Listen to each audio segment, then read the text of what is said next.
This is the daily review for Thursday, September the 8th. We always begin by evaluating our areas, which we predetermine, pre-calculate the previous day. And we're showing significant resistance that's holding at 1 and 40.74.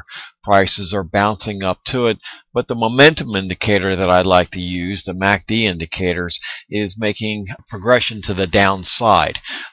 So we're looking with a bias to the downside. We break out with a little lower pivot here, come back into the resistance zone, in which we get short just below resistance.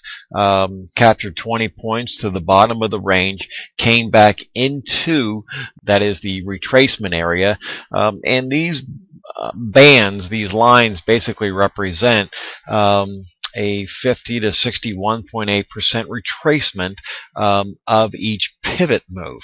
And so this is the area that we would expect prices to retrace back up into and give us an area where we can place an entry and we can evaluate what our risk is going to be to participate. Prices made a move down. The market got extremely volatile in here. This was a break-even trade as the market started to move down in our favor, snapped back up very quickly in fast market conditions, and took out the break-even stop. So zero on that trade. Prices continue to be very trading was very aggressive in here, and in fact went into fast market conditions where the data feed could not even keep up with the move to the downside.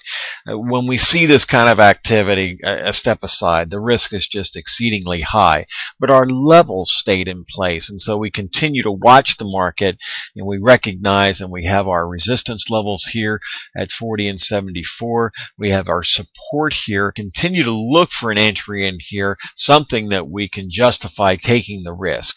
From this pivot down to these pivot lows, we measure a retracement area of 50 to 61.8%, represented by these bands. The market came back into this area in which we took a short entry with the idea of our target being down at. We were able to capture 60 points in this move, and it ended our day right at 12 noon.